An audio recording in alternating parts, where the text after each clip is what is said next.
motivates. It's the voice of a generation, and every generation finds a voice in hip hop. And this new generation is no different. Atlanta artist Lil Baby has really stepped up to the plate. He's got a new song he penned in the middle of all this. It's called The Bigger Picture, and he put some visuals to the video.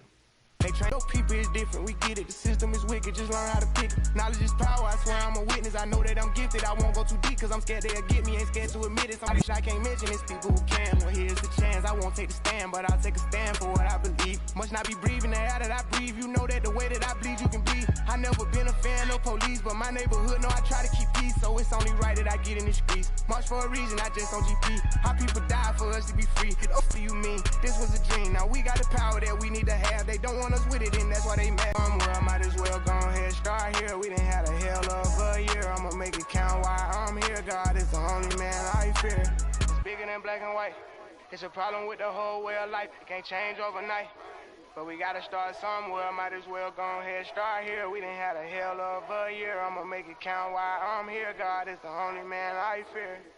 You know, Atlanta has been the epicenter and the hotbed really of a lot of change over the years, and especially now to see how Lil Baby taps into the Atlanta right now and brings it to this. And I think he did a beautiful job of capturing it. I think the lyrics of this thing are just off the charts. He's in Jay-Z territory at this point, Bob Dylan territory at this point.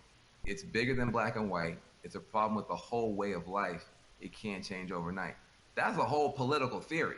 That's college. I mean, it's to understand it's not just a racial issue. It's a whole bunch of other issues going on. It takes time to change things. There's a level of wisdom there, you know, and I think it just comes out. This generation has seen so much already. They've gone through so much already. They know it's not a simple thing. It's going to take a long time, but that's different than fight the power. You know, my generation, our anthems were all like, we're going to turn it over today. We're going to make change tomorrow. I think this is a new twist on hip hop politics coming through in the song. You can't have a political movement without political music. It's just never happened. You go back to the labor movement, civil rights movement, women's rights movement. You always have musicians and artists step up because a revolution is a change of heart first. Before anything else changes in law and politics and government, in the economy, the first change has to be in the human heart. And that's what art does. Art moves you. Music moves. Using his platform to move this whole country forward and to move this cause forward.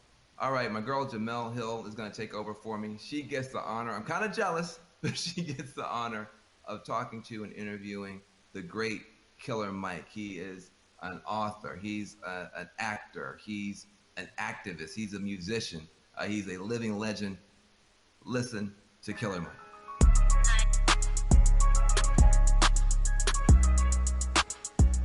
I hope everybody out there has just been taking copious notes, gaining a lot of knowledge, taking some screenshots, because there's just been a lot of really good nuggets that have been shared. Hope you're inviting all your friends in and really having the kind of conversation in this country I certainly have not seen in my lifetime. And I'm curious to hear the thoughts of my guest right now, Killer Mike. You know, Mike, we've been at this moment many times in our country where tragedy has struck. About this issue in particular, we've seen these videos before, but right now it feels like the world is just changing right before our very eyes. I can kind of imagine how some of our, you know, our elders felt during the civil rights movement to see the world just changing right before our eyes. So you're there in Atlanta, where certainly there was a recent incident with Rashard Brooks. We've been absorbing everything that's been happening in the country up until this moment. So how are you kind of handling all of this emotionally right now? Man, as an American, it's hard because it's just it's a growing pain of sorts. You know what I mean? We know that our country is progressing. We know that on the other side of that progression, that we all are going to be better.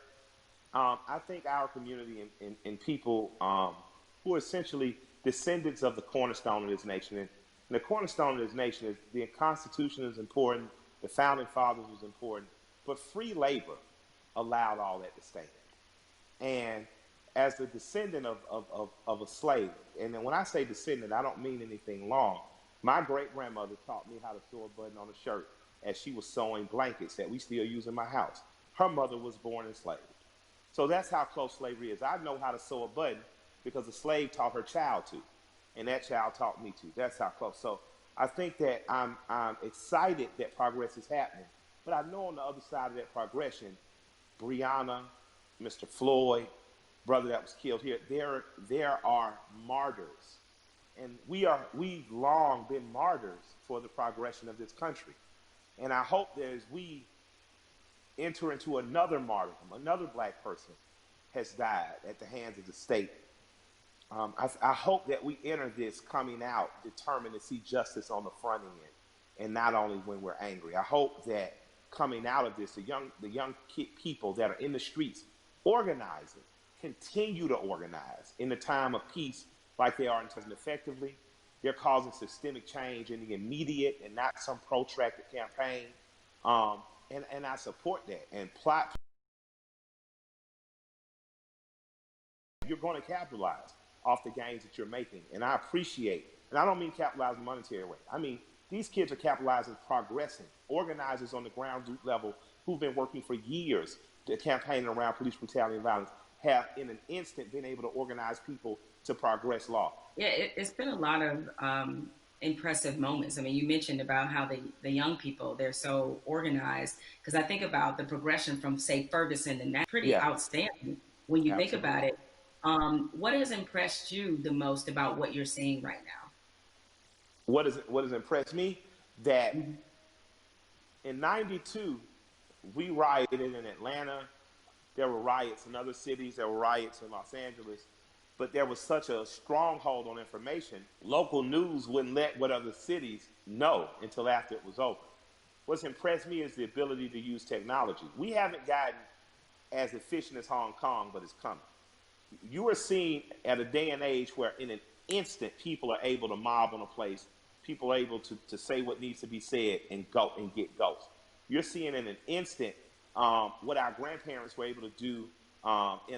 Like we have a house party app in which people can sit down on that house party app. You can organize with those 8 people to know what are we going to do in school, what are we going to do in local school boards, what are we going to do with city council. Our grandparents used to have to do that in the basement. Now you're able to do it over your phones and organize effectively and immediately. So I'm impressed by the level of organization I've seen. Because when I was an organizer at 15, 16 years old, we'd have to literally meet for 30 days to plan something that you might strike that might be 3 hours or even 30 minutes, but you're constantly there. These kids are able to do it, and these young people and these organizers are able to do it in a blink of an eye. But that only happens when you train like Floyd Mayweather. Organizers are like Mayweather. They never not train, you know. And I think that these are the people, again, that we should be looking to follow in these times. But you dropped the mention of the House Party app. Mike, are you on House Party? You use it? I just found out about it. I got the cool people in my life helped me to what's new. The 2 apps I'm most interested in right now are House Party, and there's an app called Convos that allows me to speak directly back and forth with people. That's a lot cooler than sometimes Twitter stuff gets lost in translation. But, you know, I'm still over there tweeting with the angry moms and dads. Shouts out to the old folks. I think about where Ferguson, particularly the Black Lives Matter movement, seeing the level and the difference is that, you know, clearly there was a lot of lessons learned there, and they've applied them now. And so it definitely seems much more cohesive, and that's been impressive. What has impressed you about what you're seeing, especially from these young people who really have seemed to seize this moment? What I've seen be most beautiful about this time is kids have the ability to adjust and move and be like water. They're truly plotting, planning, strategizing, organizing, and mobilizing. The skateboard kids came in. Usually you would see in the 60s, black people look like me. We make public protests. We get our heads split open. Sympathetic whites and allies and people who truly believe in freedom, justice, and equality entered the stage. Now not only are you beating black people, you're dragging off white people. And it became a tapestry, a unified front to give us our most basic civil rights and acknowledge our human rights. That tapestry is happening again, and it's happening in a bigger and better way. I was talking about those skateboard kids. I saw those kids first come in as defenders. When police were hacking with people with batons, they held up the skateboards to protect them. Most kids who skateboard, my kids skateboarders, most skateboard kids in the South don't look like me, right? But I saw the skateboard community literally come in and save protesters from beatings.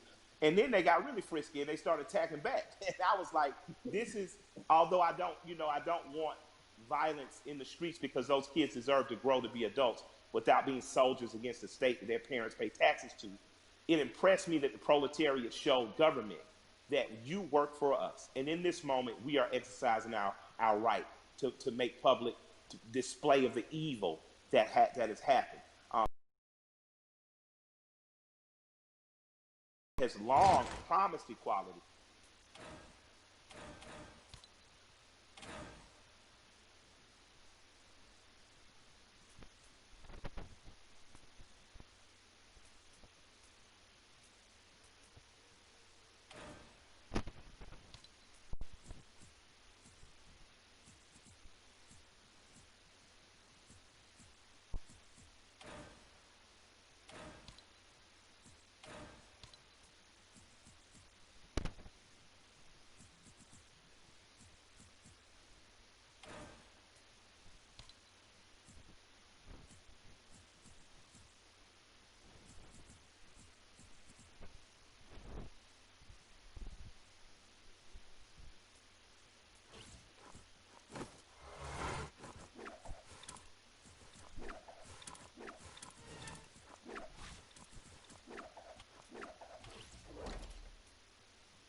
Walters on what's happening. So if you're from Atlanta, you know about Walters. If you're a big guy from Atlanta, you know about, the store right next door. These guys have always just been good to me. Raj went to India. He came back, brought my wife incense, these beautiful little elephant characters. He's proud to be Indian. I've learned about being Indian from my Indian friends. When you're truly who you are, offended. How could you not love it or like it?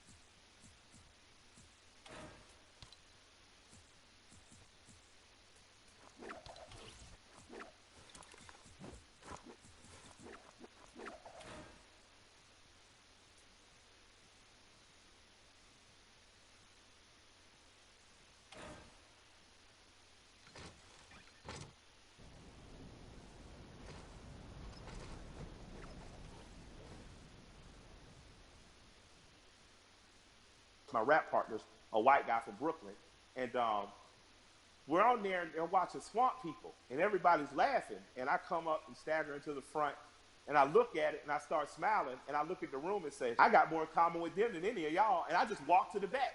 Now, because it's the truth. I'm a Southern boy. My grandparents from Alabama and rural Georgia. I grew up more like people on those shows. So I think across cultural lines and across racial lines, people identify with me, but just because I'm your typical American guy. You know what I mean? And I have some special things. I'm not going to deny that I'm special. I was a smart kid, went to Morehouse, had an understanding of some cool stuff. I married a beautiful woman. That helps, But I think that ultimately what resonates with people is that I'm a regular guy. One of my best friends in the world is a white guy from Brooklyn. So I think that people understand that I have the ability not to look past your race or ethnicity, not to look past who you are culturally, but to look at it and love it and learn from it without wanting to co-opt it or be it. What you're talking about in a very succinct and robust way is really allyship. And that's been a word that, you have a lot of, it sounds like you have a lot of really great allies that are in your life. Now in this moment, I've gotten the question constantly, I assume you have too, about how to be an ally. What do I have to do? Right? I've had so many conversations with white people, like really good friends of mine in the last 2 weeks. So all right, guys, I appreciate your enthusiasm, but Yeah, but hold on, hold on. hold on a second, just relax. Absolutely. But with that, nevertheless, that being said, is that what would you say to somebody who wants to not only be an ally but be a good ally? If you want to be a good ally in this moment, white corporation, white person with the means, that's a worthy allyship. On a ground level, if you're just working hard every week, you don't know what to do, you're an electrician, you're a plumber, grab one young man who doesn't look like you, a young woman, and teach them that trade. That's allyship. Allyship isn't just throwing the money, but if you got the big money, put it towards somewhere. But on a very real and basic level, my son had an accident with a man named Keith. I bought my son a car. My son Malik, with a very pretty girl in the front seat, rear-ended this guy. Calls me. I pull up to Keith and the police officer. I say, if he'll allow me to handle this privately, I just don't want to call my insurance company because, I had just gotten in an accident. I drive fast. My son, Keith, in good faith, gave me the opportunity to do that, and me and this man became friends. I'm literally friends with this white man who told me about Atlanta pre-white flight and desegregation, who's taught me about fatherhood and the importance of presence in your child's life. That doesn't happen if we're not open for it to happen. So an allyship with white people doesn't have to be an organization of saving the world. But you do have to do what me and Keith did. You do have to, on blind faith, trust someone who doesn't look like you and allow that person to educate you. So an allyship is not just calling your black friend saying what I do. It's going to black organizations that might be local and saying what am I do. It's calling your friend and saying, what's the next thing you're doing? And I want to be an extra set of hands. Doesn't mean you get to go to the black people meeting, but it does mean that they say, I'm going to feed people on Skid Row. You show up. And you show up with empathy and care, you do it. And I'm going to tell you, we need doctors in that space. We need lawyers in that space. We need legislators in that space. We need the people who are really empowered to be in that space, because there's some things that need to happen on ground level that once the grassroots people have gotten it here, there needs to be money put behind these things. A lot of the problems that we have now that are erupting could have been solved in 96, 2006, 2016, and all these other years, but we chose not to because we trusted the right thing's going to happen. Right thing's not going to happen unless we make it. And after that, you have the potential to truly be brothers and sisters. You have the potential to be past the letting cultural, national, religious markers evict the fact that I know that I'm talking and I'm with a human being, and at our very core, past any physical difference, my job is to honor the soul of that other human being. So there's no need to have allies because I'm not at war. I truly have a brother and sister. There's no need to have an ally because there's no threat of war. I refuse to send any 18-year-old boy or girl off to die. And that has to be something that's much, much deeper than policy, much, much deeper than the human condition in the last 500 years. We have to get back to that. So that's my humble opinion. I don't know, where that takes white America, but I hope we stay standing up, fighting together. Mike, we've been having this great conversation, and a lot of people watching, they probably want to know, because, again, these things happen in flashes where 1 minute we're talking about this, everybody's fired up, everybody's willing to do things, and then the next minute, the momentum dies. So how can the people who are watching now, how can they keep this conversation, this action, this momentum going?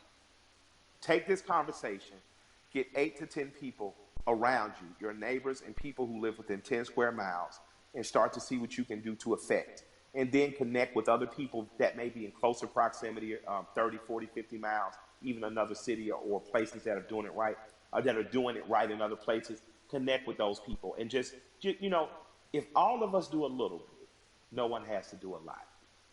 If all of us do a little, if all of us pick a little to do, no one will have to do a lot. That's a word right there. If we all do a little bit, nobody has to do a lot. Has to do a lot, absolutely. Nobody has to do a lot. Mike, I have enjoyed this conversation like I enjoy every conversation with you.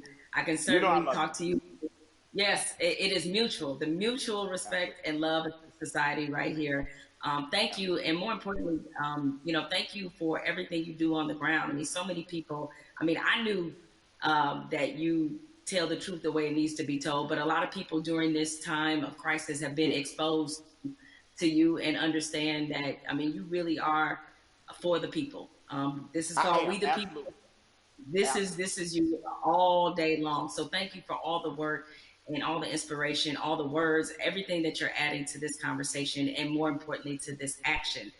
With that said, we have to say goodbye, but We don't have to get out of here just yet because I'm gonna toss this on to my brother Okay. Van Jules, who can take it from here.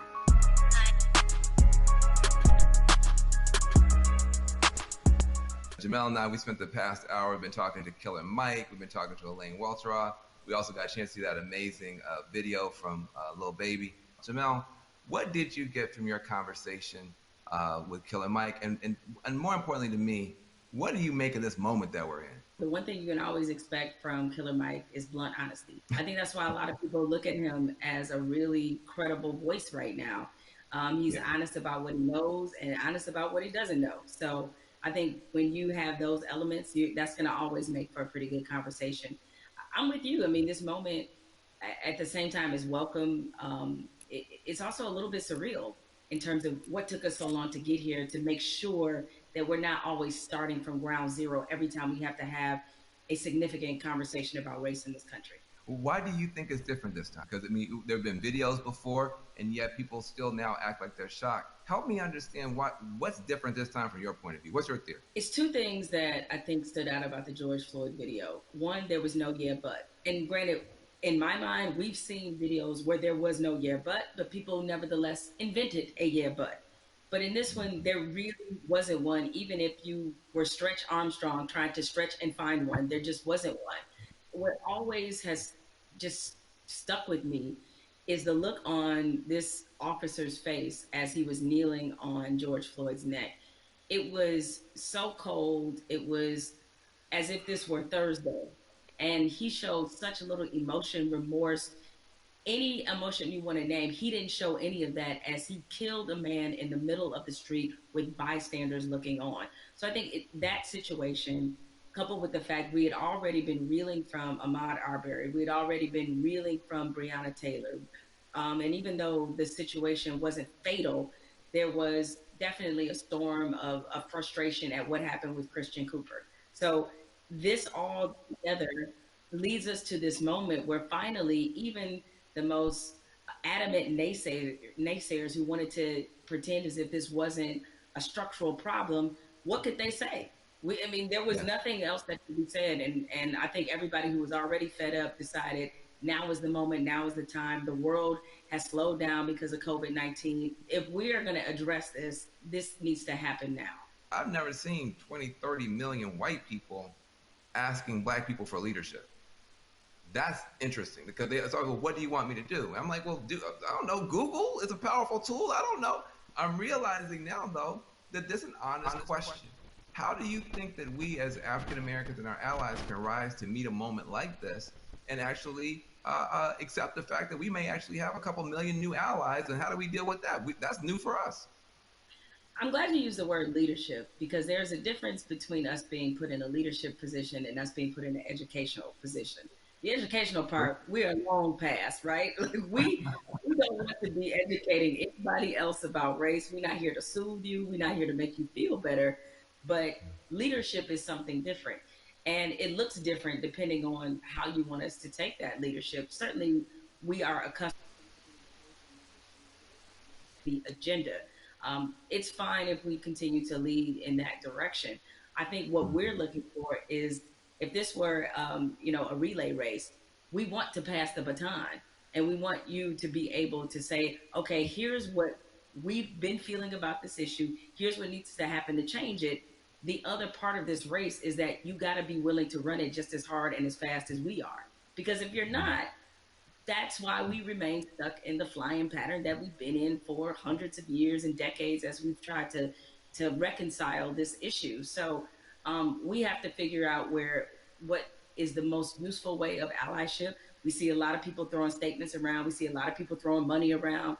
We need that to be a focused effort, and more importantly, to be vocal about it. I can't take any more double-sidedness. There can be no more other-siderisms, if I may make up a word, meaning that you give over here and you're a company that is like, yeah, Black Lives Matter, except for in my boardroom where they don't, or except for in my organizational chart where they don't. So I'm done with that, right? That's great. Charity's great. Charity doesn't change structural racism, right? What changes it is when you actively look in your building and ask, why aren't there more Black people in this building, in this boardroom, in this C-suite? So the allies that we have, what you can do, change the structure and cultures of your companies, of your businesses, of wherever it is you have influence. Start there. The thing I try to tell people is, it puts us in a no-win situation. I want our white sisters and brothers that are educated and to care more, but I don't want to have to bear the burden of trying to teach and educate all the time.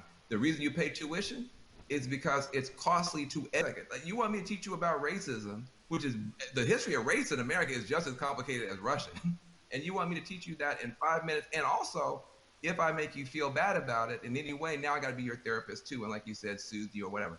That's got to stop. I would love for somebody to come to me and say, I made my whole family watch the 13th and read The New Jim Crow and read White Fragility. And we had a question on page 52. Now, hey, we can have that conversation all day long because you're doing your homework, but don't flop on me like you never heard of Google. If you wanted to know about cryptocurrencies or whatever, you find that stuff out before any Black person ever heard of it. So I'm sure you can educate yourself about anything you want to know. I have to say something to you because I've never gotten a chance to talk to you. I feel like I know you because I'm such a big, mad, crazy Stan and fan. But I love you to death. I just am so proud of you. I'm saying proud of you almost in the past. I am so proud that you exist. Where do you find the strength to continue to do what you're doing and say what you're saying, even in the face of opposition, to the point where now the whole world has to listen to you? Where did you find the strength when they weren't listening? I guess maybe this is just part of the Black woman's condition, is that we don't know any other way. And most of us, I come from a line of Black women who were just like this. My mother's like this. My grandmother was like this, where it's the old phrase we've all used as Black people, making a way out of no way. And scream until they hear you. You know what I'm saying? Is that because the opposite, to do the opposite of that is what? Is that I can't even afford to do that. I don't know any other mode but to fight for what's right, but to try to stand on the right side of history, but to speak for people who don't have a voice or a platform as large as mine, because somebody did it for me. What advice do you have for people who want to have these conversations, maybe not as well spoken, not as well read as you might be, but who really are sincere and want to have a conversation? I think you have to start from a point of honesty and being real about what some of your beliefs, prejudice, biases are, where they come from, why you learned them. I think if you take anything else beyond race, as we get older, we do a whole lot of unlearning. Young folks, when you get to like your 30s, you do a whole lot of that, right? But my advice is to always start from the point of truth and honesty and self-awareness. And you'd be surprised what you can get accomplished just by digging into those things. I mean, if you know you come from a racist background, or if you come from where race was talking about a certain way, be honest about what those conversations were and what they taught you. And ask yourself, is this the kind of person that you really want to be? Yeah, I feel like there's a 21st century mindset and a 21st century skill set that, everybody's going to need a mindset of empathy. I mean, we're going to be dealing with people, every color, flavor, every kind of human each other now, because of the internet, because of just the world economy. You're going to be competing against people in China and Nigeria. That's just the world. So you have to have a mindset of empathy to really try to understand where people are coming from. You have to have a skill set of listening. If you understand this conversation, you can talk to Black folk and brown folk and Muslims, everybody else. So we're trying to confer a benefit to you. We're trying to make you better. It'll make my life better, but it'll make your life better too. Now, what charity are you supporting? Well, as some people can maybe see my T-shirt, it says "Support Black Journalists." Right? The lack of still Black journalists in most newsrooms is pretty appalling. What changed my life and what got me really on the right path in this business was being a member of the National Association of Black Journalists. NABJ is the largest minority journalism organization in the country.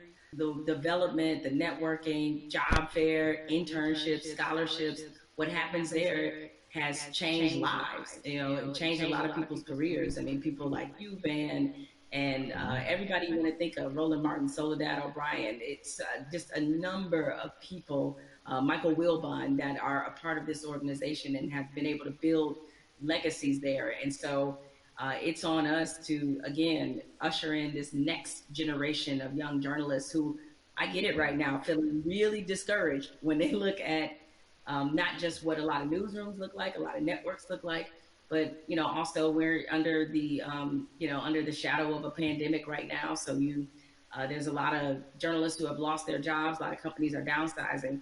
They need a reason to believe and to be in this business. And so NABJ has done so much for my career and continues to do that for others. So that's the charity that I support and the organization that has changed my life and that of many others. Well, listen, I second that, third that, and fourth that. NABJ is a beautiful organization. I've got groups I want to support as well. But what I want to say to you is just thank you, thank you, thank you for your light, for your leadership, for your courage, for your entrepreneurship, for your T-shirts and all that type of stuff. Make sure to support the sister businesses, and let's keep this conversation going. Much love to you. Thank you, Van. This is a pleasure. I got good news for you. I got bad news for you.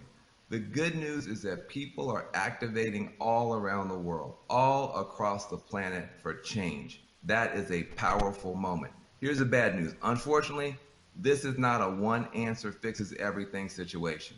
We're talking about systemic problems, which means it's not just one law or one person.